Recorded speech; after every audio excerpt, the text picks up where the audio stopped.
नमस्कार आज आमे गोटे बहुत इंटरेस्टिंग विषय रे कथा हेबा शॉर्ट सेलिंग। हाँ नमस्कार। शॉर्ट सेलिंग एटा शुणिबाकू जेतिकी सहज लागे प्रकृतरे टिके जटिल। एग्जैक्टली आम पाखरे एक उत्सव अछि शॉर्ट सेलिंग एक संक्षिप्त मार्गदर्शिका आ हमर लक्ष्य हेला एहाकू भल भाबरे बुझिबा माने एटा प्रकृतरे कोन केमिति काम करे आ एहारे भल मंद दिगगुडी कोन। हाँ साधारणतः आमे भाबु जे शेयर बाजार रे दाम बढ़िले जाए लाभ हुए किंतु कथाटा सेमिति नुहे दाम कमिले भी लाभ कमेबार बाट अछि। हाँ सेईटा ही शॉर्ट सेलिंग ना आसंतु से विषय रे तिके भल करी जानिबा। निश्चय तेबे शॉर्ट सेलिंग कोन देखंतु पूरा सरल भाषा रे कहिले एटा एमिति गोटे कौशल जोठी आपण गोटे शेयर बिक्री करूछंती जहा आपणक पाखरे प्रकृतरे नाही। अच्छा आ निजा पाखरे नथिबा शेयर को बिकिबा इटा केमिति संभव? हाँ संभव आपण ब्रोकरंकठू शेयर धार करंती काहेकि बिकेंती कारण आपणकू लागुची जे एहारो दाम तळकू जीवो आ जदि आपणकर कथा ठीक हैला माने दाम कमिला तेबे आपण सेही शेयर को कम दाम रे किनी जहाठू धार आनीथिले तांकू फेराई दियंती। ओहो तबे जो दाम रे बिकिले आ जो कम दाम रे किनिले ता भितरे जहा फरक रहिला सेईटा हला आपणकर लाभ। बुझिले तबे एहार प्रक्रियाटा केमिति हुए माने स्टेप बाय स्टेप? हाँ मोटामोटी 5टा स्टेप अछि। प्रथमे आपण ब्रोकरंकठू शेयर धार कले। हाँ 2 रे सेईटाकू सांगे सांगे बाजार रे बिकिदेले।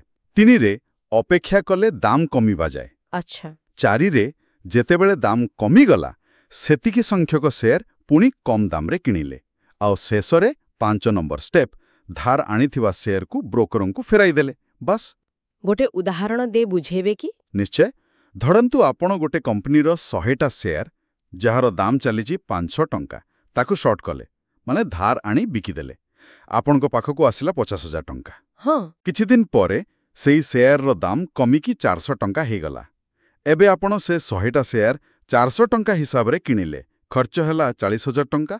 होके एही 40,000 टंकार शेयर को आपण ब्रोकर को फेरई देले आपणको पाखरे रहिला केते 50,000 बिजुक्त 40,000 10,000 टंका बढ़िया तो। हाँ एटा हैला आपणकर लाभ अवश्य ब्रोकरेज आउ अन्य खर्च बाद। बुझिगली किंतु लोके एमती काहेकि करंती माने एहार मुख्य सुविधा कोन?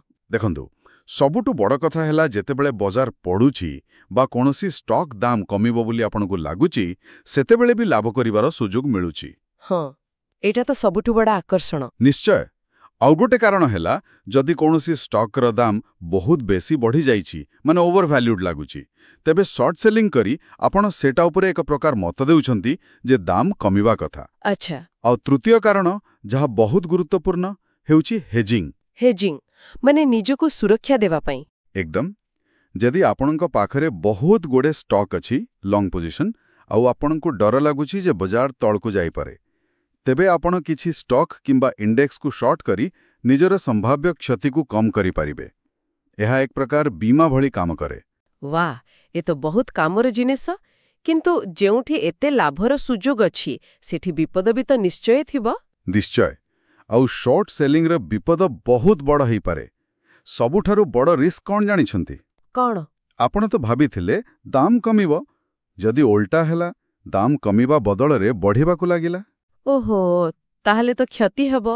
हाँ आउ सेही क्षतिर कोनोसी सीमा नाही कारण गोटे स्टॉक रो दाम केते भी ऊपर को जाई पारे थियोरेटिकली असीम।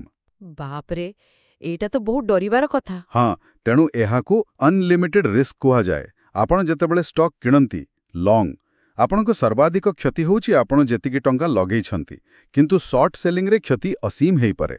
आउ गोटा बड़ विपद हैला मार्जिन कॉल जदि दाम बढ़ी चले आपणको ब्रोकर आपणको अकाउंट रे आहुरी पैसा रखिबाकू कहिबे। अच्छा जदि आपण देई न पारिले ब्रोकर निजे आपणको पोजीशन काटी देई पारंती जहा द्वारा आपणको बहुत क्षति सहिबाकू पड़ी पारे। आउ गोटे शब्द शुनिबाकू मिले शॉर्ट स्क्वीज सेटा कोन? हाँ एटा आहुरी विपदजनक। शॉर्ट स्क्वीज माने जेतेबेले कोनोसी स्टॉक रो दाम हठात बहुत जोर रे बढ़िबाकू लागे एमिति हेले जो माने शॉर्ट करिथिले से माने डरी की निजे क्षति कम करिबा पई जल्दी जल्दी शेयर किनिबाकू भारंती। एक विशियस साइकिल हे जाए दाम आहुरी ऊपर को जाए ଆଉ ସର୍ଟ ସେଲର ମାନଙ୍କର କ୍ଷତି ବହୁତ ବଢ଼ିଯାଏ। ହଁ ମନେ ପଡ଼ିଗଲା ସେଇ 2021ର ଗେମ୍ ଷ୍ଟପ୍ ଘଟଣା ସେଟା ଏହାର ଏକ ବଡ଼ ଉଦାହରଣ ଥିଲା ନା? ପୁରାପୁରି ଠିକ୍। ଗେମ୍ ଷ୍ଟପ୍ ଘଟଣା ଦେଖେଇଲା କେମିତି ସାଧାରଣ ରିଟେଲ ନିବେଶକମାନେ ଏକାଠି ହୋଇ ବଡ଼ ବଡ଼ ହେଜ୍ ଫଣ୍ଡମାନଙ୍କୁ, ଯେଉଁମାନେ ଗେମ୍ ଷ୍ଟପ୍କୁ ବହୁତ ସର୍ଟ କରିଥିଲେ, ବିପୁଳ କ୍ଷତି କରେଇଦେଲେ। ଏହା ଏକ ଐତିହାସିକ ଘଟଣା। ବାଃ, ଆଉ କିଛି ଉଦାହରଣ ଅଛି କି? ହଁ, ଅଛି। ଯେମିତି 2008ର ଆର୍ଥିକ ସଙ୍କଟ। ସେତେବେଳେ କିଛି ଚତୁର ନିବେଶକ ବ୍ୟାଙ୍କ ଆଉ ହାଉସିଂ ଷ୍ଟକ୍ଗୁଡ଼ିକର ଦୁର୍ବଳତା ଆଗରୁ ଜାଣିପାରିଥିଲେ। ସେମାନେ ଏହି ଷ୍ଟକ୍ଗୁଡ଼ିକୁ ସର୍ଟ କରି ବହୁତ ଲାଭ କମେଇଥିଲେ ଯେତେବେଳେ ବଜାର ଭୁଷୁଡ଼ି ପଡ଼ିଲା। ଆଚ୍ଛା।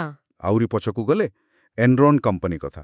2001ରେ ସେତେବେଳେ ସର୍ଟ ସେଲରମାନେ ହିଁ ଏହି କମ୍ପାନୀର ବଡ଼ ଧରଣର ଆକାଉଣ୍ଟିଂ ଫ୍ରଡ୍ ବା ଜାଲିଆତିକୁ ପଦକୁ ଆଣିବାରେ ମୁଖ୍ୟ ଭୂମିକା ନେଇଥିଲେ। ଓଃ, ତେବେ ସର୍ଟ ସେଲରମାନେ ଖାଲି ଲାଭ ପାଇଁ କାମ କରନ୍ତିନି, ବେଳେବେଳେ ବଜାର ଭୁଲଭାଲକୁ ବି ସାମ୍ନାକୁ ଆଣନ୍ତି। ହଁ, କିଛି ମାତ୍ରାରେ ସେମାନଙ୍କୁ ବଜାରର ୱାଚଡଗ୍ ବା ପ୍ରହରୀ ବି କୁହାଯାଇପାରେ। ସେମାନେ କମ୍ପାନୀମାନଙ୍କ ଉପରେ ଚାପ ପକାନ୍ତି ସତ କହିବା ପାଇଁ। ଏସବୁ ତ ବିଦେଶ କଥା ହେଲା। ଆମ ଭାରତରେ ଏହାର ନିୟମ କ'ଣ? ଏଠି କ'ଣ ସର୍ଟ ସେଲିଂ ଏତେ ସହଜରେ କରିହୁଏ? ଦେଖନ୍ତୁ, ଭାରତରେ ସେବି ଦ୍ୱାରା ସର୍ଟ ସେଲିଂ ଅନୁମତି ପ୍ରାପ୍ତ। କିନ୍ତୁ ଏହା ଉପରେ କିଛି କଡ଼ା ନିୟନ୍ତ୍ରଣ ଅଛି। କେମିତି ନିୟନ୍ତ୍ରଣ?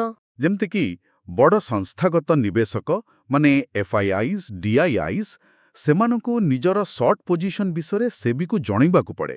ଆଉ ଆମ ଭଳି ଖୁଚୁରା ନିବେଶକଙ୍କ ପାଇଁ କ୍ୟାଶ୍ ମାର୍କେଟରେ ସାଧାରଣତଃ କେବଳ ଇଣ୍ଟ୍ରାଡେ ସର୍ଟ ସେଲିଂ ଅନୁମତି ଅଛି। ଇଣ୍ଟ୍ରାଡେ ମାନେ ସକାଳେ ବିକିଲେ ସନ୍ଧ୍ୟା ସୁଦ୍ଧା କିଣିବାକୁ ପଡ଼ିବ? ହଁ, ସେଇଦିନ ହିଁ ପୋଜିସନ କ୍ଲୋଜ୍ କରିବାକୁ ପଡ଼ିବ। ଆପଣ ରାତି ପାଇଁ ସର୍ଟ ପୋଜିସନ ରଖିପାରିବେନି ଯଦି ଆପଣଙ୍କ ପାଖରେ ସେୟାର ନାହିଁ। ଆଉ ଗୋଟେ ବହୁତ ଗୁରୁତ୍ୱପୂର୍ଣ୍ଣ କଥା ହେଲା, ଭାରତରେ ନେକେଡ୍ ସର୍ଟ ସେଲିଂ ପୁରାପୁରି ବେଆଇନ। ନେକେଡ୍ ସର୍ଟ ସେଲିଂ ସେଇଟା କ'ଣ? ଏହାର ମାନେ ହେଲା ସେୟାର ଧାର ନ କରି ହିଁ ବିକିଦେବା। ଏମିତି କରିବା ପାଇଁ ଅନୁମତି ନାହିଁ। ଆପଣଙ୍କୁ ପ୍ରଥମେ ଧାର କରିବାର ବ୍ୟବସ୍ଥା କରିବାକୁ ପଡ଼ିବ। ଓକେ, ତେବେ ଯେଉଁମାନେ ବେଶୀ ସମୟ ପାଇଁ ସର୍ଟ କରିବାକୁ ଚାହାନ୍ତି ସେମାନେ କ'ଣ କରନ୍ତି? ସେମାନେ ପ୍ରାୟତଃ ଡେରିଭେଟିଭ୍ସ ବଜାର ବ୍ୟବହାର କରନ୍ତି, ମାନେ ଫ୍ୟୁଚର୍ସ ଆଣ୍ଡ ଅପସନ୍ସ। F&O ମାଧ୍ୟମରେ ଆପଣ ଷ୍ଟକ୍ସ କିମ୍ବା ଇଣ୍ଡେକ୍ସକୁ ସହଜରେ ସର୍ଟ କରିପାରିବେ ଏବଂ ପୋଜିସନକୁ କିଛି ଦିନ ବା ମାସ ପାଇଁ ରଖିପାରିବେ।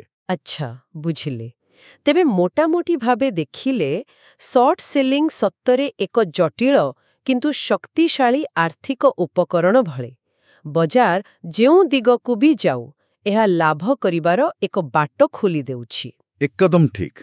କିନ୍ତୁ ମୁଁ ପୁଣି ଥରେ କହିବି, ଏଇଟା ସମସ୍ତଙ୍କ ପାଇଁ ନୁହେଁ। ଏହା ମୁଖ୍ୟତଃ ଅଭିଜ୍ଞ, ବଜାରକୁ ଭଲ ଭାବେ ବୁଝୁଥିବା ଏବଂ ରିସ୍କ ନେଇପାରୁଥିବା ନିବେଶକଙ୍କ ପାଇଁ। ହଁ, କାରଣ ଏଥିରେ ଯୋଉ ଅସୀମ କ୍ଷତିର ଆଶଙ୍କା ଅଛି। ହଁ, ସେଇଟାକୁ ହଲକା ଭାବେ ନେବା ଆଦୌ ଉଚିତ ନୁହେଁ। ଆଉ ନିୟମ କାନୁନକୁ ବି ଭଲ ଭାବେ ଜାଣିବା ଦରକାର। ନହେଲେ ଫାଇଦା ବଦଳରେ ବହୁତ ବଡ଼ କ୍ଷତି ହୋଇପାରେ। ପୁରା ଜ୍ଞାନ ଆଉ ସତର୍କତା ନିହାତି ଜରୁରୀ। ଶେଷରେ ମୁଁ ଶ୍ରୋତାମାନଙ୍କ ପାଇଁ ଗୋଟେ ପ୍ରଶ୍ନ ଛାଡ଼ିଯିବାକୁ ଚାହିଁବି। କୁହନ୍ତୁ। ଆମେ ତ ଦେଖିଲେ ସର୍ଟ ସେଲିଂ କେମିତି କାମ କରେ, ଏହାର ଲାଭ କ୍ଷତି କ'ଣ, କିନ୍ତୁ ଭାବିବାର କଥା ହେଲା ସର୍ଟ ସେଲିଂ ବଜାରରେ କାର୍ଯ୍ୟଦକ୍ଷତା ଆଉ ପାରଦର୍ଶିତା ଉପରେ ପ୍ରକୃତିରେ କି ପ୍ରଭାବ ପକାଏ। ଏହା କ'ଣ କେବଳ ଏକ ସଟ୍ଟାବାଜି କୌଶଳ ଯାହା ବଜାରରେ ଅସ୍ଥିରତା ବଢ଼ାଏ? ନା, ଏହା ବଜାରକୁ ଅଧିକ ଏଫିସିଏଣ୍ଟ କରିବା ଏବଂ ଓଭର ଭ୍ୟାଲୁଏସନକୁ ରୋକିବାର ଏକ ଆବଶ୍ୟକ ପ୍ରକ୍ରିୟା। ଏହା ବିଷୟରେ ଚିନ୍ତା କରିବା କଥା। ବହୁତ ଭଲ ପ୍ରଶ୍ନ। ଏହି ଚିନ୍ତା ସହିତ ଆଜିର ଆମର ଏହି ଗଭୀର ଆଲୋଚନାକୁ ଆମେ ଏହିଠି ଶେଷ କରୁ।